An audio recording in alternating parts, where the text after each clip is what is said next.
கோலகுபாரு தொகுதி வாக்காளர்களுக்கு சுகாதாரத்துறை அமைச்சர் டாக்டர் ஜுல்கிஃப்லி அஹ்மத் பணம் கொடுத்ததாக கூறப்படுகிறது. அந்த தகவலை அவர் திட்டவட்டமாக மறுத்துள்ளார். அந்த விவகாரம் குறித்து அதிகாரிகள் விசாரணை நடத்த விரும்பினால் அதனை எதிர்கொள்ள தாம் தயாராக இருப்பதாக அவர் குறிப்பிட்டுள்ளார். டாக்டர் ஜுல்கிஃப்லி நோன்பு பெருநாளை முன்னிட்டு பொதுமக்களுக்கு பண அன்பளிப்பு செய்வதை காட்டும் காணொலி ஒன்று வெளியாகி உள்ளது. அது குறித்து ஒரு தரப்பினர் குறை கூறி வருகின்றனர். இவ்விவகாரம் பற்றி நேற்று கருத்துரைத்த டாக்டர் ஜுல்கிஃப்லி தம்மை விசாரிக்க மலேசிய லஞ்ச ஊழல் தடுப்பு ஆணையம் முன்வந்தால் அதனை எதிர்கொள்ள தயாராக இருப்பதாக தெரிவித்தார். 1,16,00,000 வெள்ளி செலவிலான தங்கும் விடுதி நிர்மாணிப்பு திட்டம் தொடர்பில் தங்கள் மீது சுமத்தப்பட்ட குற்றச்சாட்டை தள்ளுபடி செய்யக்கோரி பினாங்கின் முன்னாள் முதலமைச்சர் லிம் குவான் யங், அவரின் துணைவியார் ஃபெட்டி சியூ, வர்த்தக பெண்மணி ஃபாங் லீ கூன் ஆகியோர் செய்திருந்த விண்ணப்பத்தை ஜார்ஜ் டவுன் உயர்நீதிமன்றம் நேற்று தள்ளுபடி செய்தது.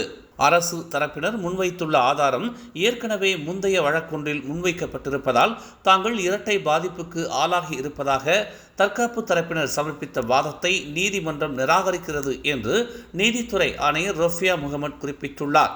நிகழ்ந்ததாக கூறப்படும் குற்றத்தில் பெரிய வேறுபாடு உள்ளது. அதில் பல நபர்களும் சம்பந்தப்பட்டுள்ளனர். ஆகவே இந்த வழக்கு நடந்தாக வேண்டும் என்று ரோஃபியா தமது தீர்ப்பில் குறிப்பிட்டுள்ளார். பூமிபுத்ரா அல்லாத மருத்துவர்கள், தாதியர் அல்லது விரிவுரையாளர்கள் அதிகரித்து விடுவார்கள் என்று கவலை கொள்ளாமல் தான் மேற்கொண்டு வரும் இருதய அறுவை சிகிச்சைக்கான முதுகலை பட்டப்படிப்புக்கு தடை விதிக்காமல் அதை பூமிபுத்ரா அல்லாதவர்களுக்கும் திறந்துவிட வேண்டும் என்று மாரா தொழில்நுட்ப பல்கலைக்கழகத்திற்கு வலியுறுத்தப்பட்டுள்ளது. இது ஒரு பிரச்சனையாக இருக்காது என்றும் பூமிபுத்ரா அல்லாதவர்களுக்கும் UITMஐ திறந்துவிடக்கூடாது என்ற ஒரு எண்ணம் தலைமுறையாக இருந்து வரும் ஒருவித பயம் மட்டும்தான் என்றும் முன்னாள் சட்டத்துறை அமைச்சர் டாக்டர் ஜாயித் இப்ராஹிம் தெரிவித்துள்ளார். இது அம்னோவின் பிரச்சனை. முடிந்தால் இந்த விவகாரத்தை மாறுபட்ட கோணத்தில் பாருங்கள். நாட்டின் எதிர்காலத்துக்குத்தான் முன்னுரிமை வழங்கப்பட வேண்டும். பொது சுகாதாரத்துறைகளில் அனைத்து பிரிவுகளிலும் மருத்துவ நிபுணர்களின் பற்றாக்குறையை நாம் எதிர்நோக்கி இருக்கின்றோம். தாதியர் பற்றாக்குறையும் நிலவுகிறது. பூமிபுத்ராக்களுக்கு உதவுவதற்காகத்தான் UITM உருவாக்கப்பட்டது. அத்தகைய நோக்கம் தொடரப்பட வேண்டும்தான். அதே வேளையில் UITMஇல் கல்வி பயில மலாய்க்காரர் அல்லாதவர்களுக்கும் அது திறந்து விடப்பட்டால் நாட்டின் பிரச்சனைகளை தீர்ப்பதன் மூலம் பூமிபுத்ராக்களுக்கு உதவ முடியும் என்பதை கருத்தில் கொண்டு நாம் அதற்கு அனுமதி அளிக்க வேண்டும் என்று அவர் கேட்டுக்கொண்டார். KK மார்ட் விற்பனையக தொடரை புறக்கணிப்பதை நிறுத்திக் கொள்ளும்படி முஸ்லிம்களை பேரா முஃப்தி வான் ஜகடி வான்தே நேற்று வலியுறுத்தினார். காலுரைகளில் அல்லாஹ் எனும் வார்த்தை இடம்பெற்றிருந்த விவகாரத்தில் பொதுமக்கள் காட்டி வரும் எதிர்வினை இஸ்லாமிய நீதிக்கு அப்பாற்பட்ட நிலைக்கு சென்றுவிட்டுள்ளது என்று அவர் குறிப்பிட்டார்.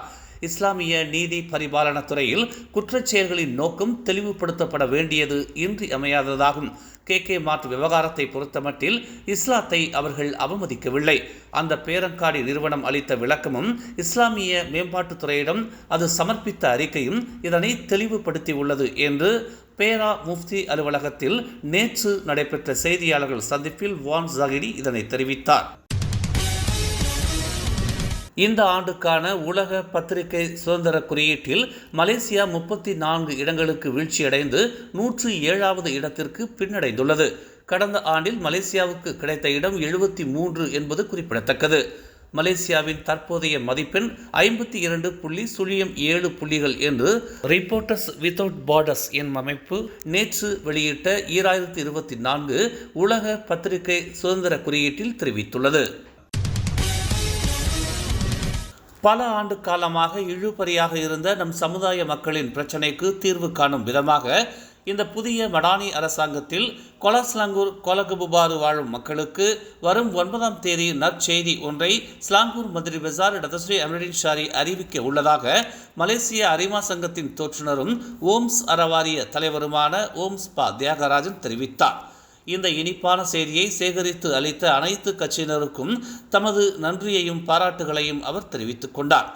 சட்டமன்ற உறுப்பினர் குணராஜ் பல நல்ல விஷயங்களை பிரதமரிடம் பேசியிருப்பதாகவும் பிரதமரும் வீடமைப்புத்துறை அமைச்சரிடம் பேசி இதற்கான வழிவகைகளை ஆராயும்படி கேட்டுக்கொண்டதற்கு இணங்க ஸ்லாங்கூர் மந்திரி பசாரிடம் இது குறித்து கலந்து ஆலோசிக்கப்பட்டுள்ளதாகவும் எனவே நல்ல செய்திக்காக காத்திருக்குமாறும் ஓம்ஸ் பா தியாகராஜன் தெரிவித்தார். முன்னதாக கோலகுபுபாரு இந்தியர்கள் எதிர்நோக்கும் நில பிரச்சினை தொடர்பாக தாம் வீடமைப்புத்துறை அமைச்சரிடம் பேசியிருப்பதாகவும் ஸ்லாங்கூர் மந்திரி விசாரிடம் இதுகுறித்து கலந்து ஆலோசிக்கப்பட்டதாகவும் குணராஜ் செய்தியாளர்கள் மத்தியில் தெரிவித்தார் என்பது குறிப்பிடத்தக்கது. மேலும் செய்திகளை தெரிந்து கொள்ள தமிழ் மலர் நாளிதழை பாருங்கள். எங்களோடு இணைந்திருக்க மலர் டிவியை பதிவு செய்து கொள்ளுங்கள். உறவுகள் மகிழ்ந்திட விருப்பம் மற்றும் பகிர்வு சேவையை சொடுக்கிடுங்கள்.